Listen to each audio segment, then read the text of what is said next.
दोस्तों, एक बहू अपने ससुर से जो है पैसे मांगती है। कहती, ससुर जी मुझे कुछ पैसों का काम है, लगभग 10,000 का। आप मुझे दे दीजिए और आपकी सेवा मैं यूं ही करती रहूंगी। मैं आपकी बहू भी हूँ, बेटी भी हूँ, सब कुछ हूँ। क्योंकि जो बहू थी उसका जो पति था वो घर से बाहर रहा करता था। केवल बहू और ससुर घर पे रहते थे।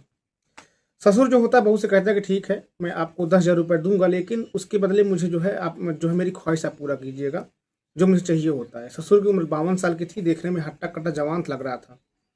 अब बहू बोलती है कि ससुर जी आपको क्या चाहिए। ससुर कहता है कि क्या है कि जो मेरा डंडा है, वो डंडे को बड़ी तलब लग रही है कहीं अंदर जाने, कहीं घुसने के लिए, तो वो डंडे को तुमको घुसरवाना पड़ेगा। खुल के बोलता है अपनी बहू से, मजाक मजाक में बोल देता है।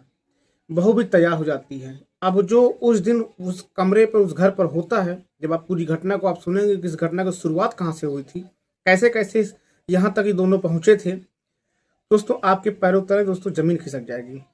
नमस्कार, मेरा नाम महेंद्र सिंह है और आप मेरी वीडियो को देखकर एंजॉय कर रहे होंगे, ये मैं आशा करता हूँ। और वीडियो में आगे बढ़ने से पहले दोस्तों मैं आप सभी से रिक्वेस्ट करना चाहूँगा कि अगर आप हमारे चैनल पर नए हैं तो चैनल को सब्सक्राइब कर दिया करें, बेल आइकन को प्रेस कर दिया करें, क्योंकि आपका एक सब्सक्राइब मेरी ज़िंदगी को बदल सकता है। चलिए दोस्तों, आज की इस घटना पर रोशनी डालेंगे। दोस्तों, आज की जो घटना है वो है आजमगढ़ की।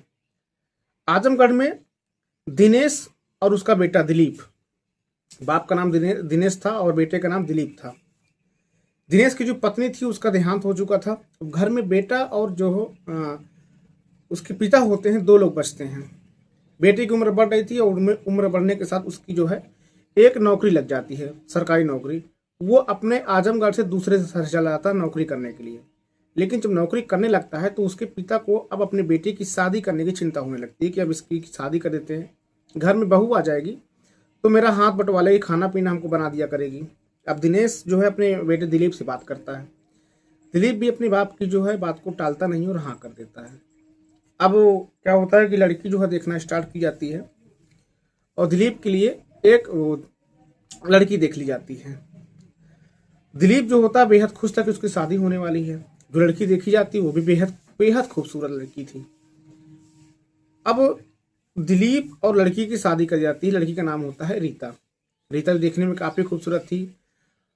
जो भी उसको देखता वो भावुक हो जाता। समय यूं ही गुजर रहा था। शादी करके जो है रीता ससुराल पर आती है और दिलीप कुछ दिन तक तो अपने पत्नी के साथ घर पर रहता है। लेकिन जब शादी करके रीता घर पर आई थी तो जो उसका ससुर था उसकी नज़र अपने बहू के ऊपर पहले से पड़ चुकी थी।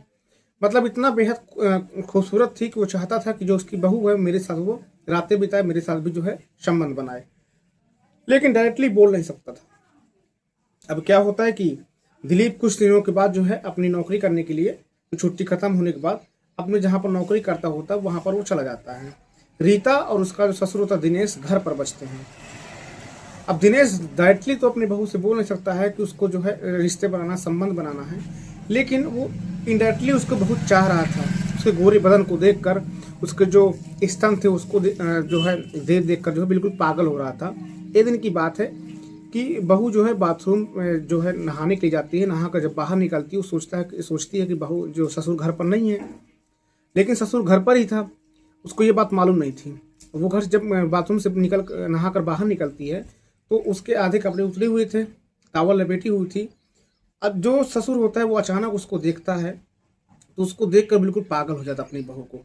अब उसके दिमाग में ये बच जाता है कि कैसे करके मुझे इसको हासिल करना है।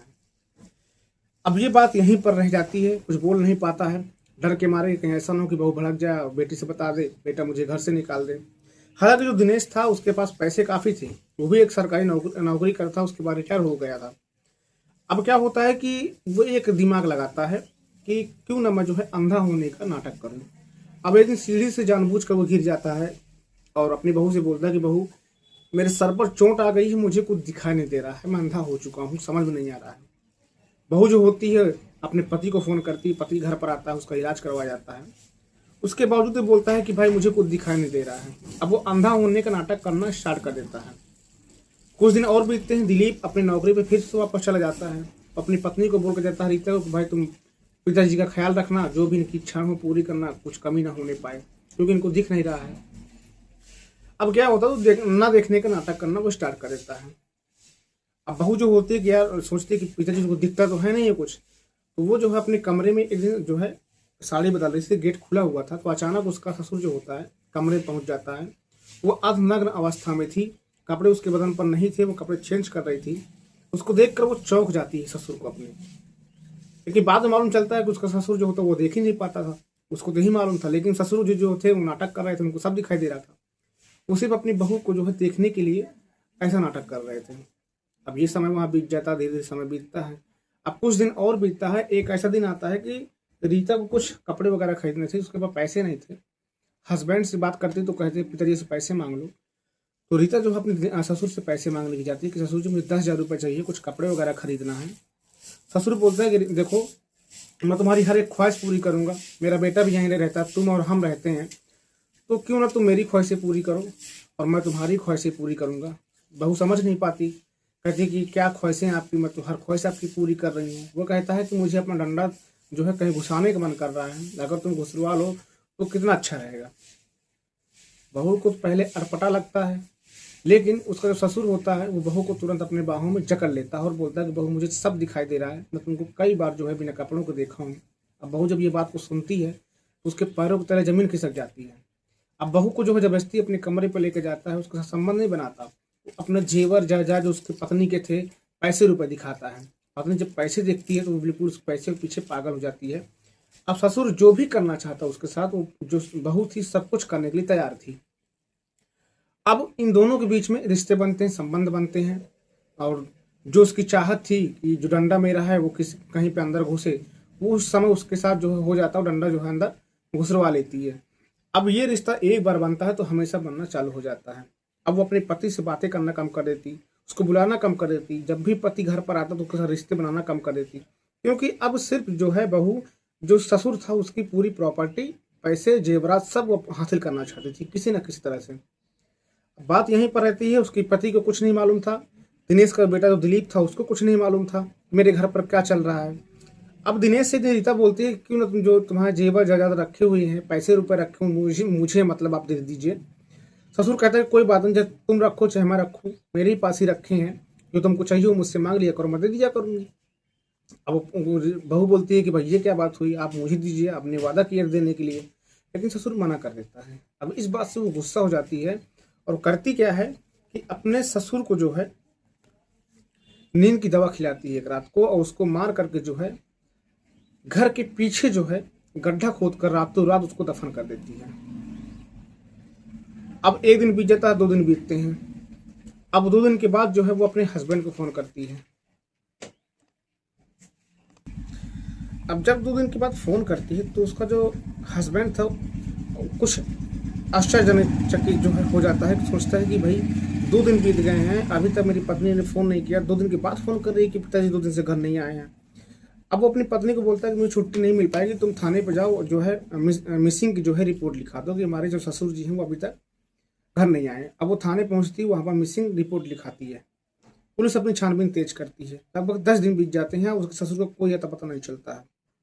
बेटा भी छुट्टी लेकर वापस घर आता है, पुलिस थाने पहुंचता है, पुलिस वालों से बात करता है। पुलिस वाले छानबीन अपनी कर रहे थे, तब जो पुलिस के सामने जो फोन हिस्ट्री से जो लोकेशन निकलवाया गया था उससे मालूम चलता है कि जो उसके ससुर जी हैं, मतलब जो मिसिंग कंप्लेन लिखाने आई थी, यानी दिलीप के जो पिता दिनेश हैं, उनका आखिरी लोकेशन जो था वो घर ही है, घर से बाहर कहीं गए नहीं हैं। अब उनको कुछ शक होता है पुलिस वालों को, वो छानबीन और आगे अपनी करते हैं। अब उसकी पत्नी से पूछताछ करना स्टार्ट कर देते हैं कि भाई कितने बजे गए थे और कहाँ गए हैं, कुछ बता गए होंगे। पत्नी जो है कहती है कि हमें कुछ बताकर नहीं गए हैं। पत्नी पूछते हैं कि भाई फ़ोन साथ में ले गए थे या नहीं गए थे। पत्नी बोलती है कि फ़ोन को साथ में ले गए थे, लेकिन जो लोकेशन था वो घर का ही बता रहा है, घर पे ही फ़ोन स्विच ऑफ हुआ था, बाहर नहीं हुआ था। अब होता क्या है कि पुलिस अब और अपनी छानबीन तेज करती है, जो घर था और लोगों के जो गांव के लोग थे उनसे पूछताछ करती है, तो लोग भी बताते हैं कि भाई कहीं नहीं गए थे, हमने कहीं जाते उनको देखा ही नहीं था, आखिरी बार गाँव वालों ने घर पर उनको देखा था। अब वो छानबीन करना स्टार्ट कर देती है। घर के जब पीछे पहुँचती है तो देखती है कि वहाँ पर जो है कुछ ज़मीन जो है अटपटी उनको लग रही थी, यहाँ पे कुछ खोदा गया है, कुछ यहाँ पे डाला गया है। अब उस गड्ढे खुदवाया जाता है तो उसके ससुर की जो है लाश वहाँ पर निकलती है। अब जो है उसकी बहू से पूछताछ की जाती है, तो बहू जो है कुछ समय तो ना करती है, लेकिन उसके टूटने के बाद जो है पूरी सच्चाई बयां करती है कि आखिरकार हम दोनों के बीच में रिश्ता क्या था और कैसे कैसे बातें आगे बढ़ी और बातों को बढ़ाने के बाद जो है मैंने इनका कत्ल कर दिया। पुलिस जो है रीता को हिरासत में लेकर उनको जेल भेज चुकी है। लेकिन रीता के जो पति को ये बात मालूम चलती है कि मेरी पत्नी और मेरे पिता जो है किस तरह इस घर में रह रहे थे, मुझे धोखा दे रहे थे, उसके पैरों की तरह जमीन खिसक जाती है। अब जो उसका पति था रीता का, वो अब रीता को छुड़ाने की कोशिश भी नहीं कर रहा है, क्योंकि उसने घटिया काम वो की थी कि उसको सुनकर उसकी जो है होश जो है खो जाते हैं। दोस्तों, पुलिस ने चार्जशीट तैयार करके उसको जेल भेज दिया रीता को। दोस्तों, इस घटना को सुनाने का उद्देश्य सिर्फ आपको जागरूक करना, सुरक्षित करना था, ना कि किसी को दिल को ठेस पहुंचाना मेरा उद्देश्य रहता है। इस घटना को सुनकर आपकी क्या राय है, कमेंट बॉक्स में जरूर बताइएगा।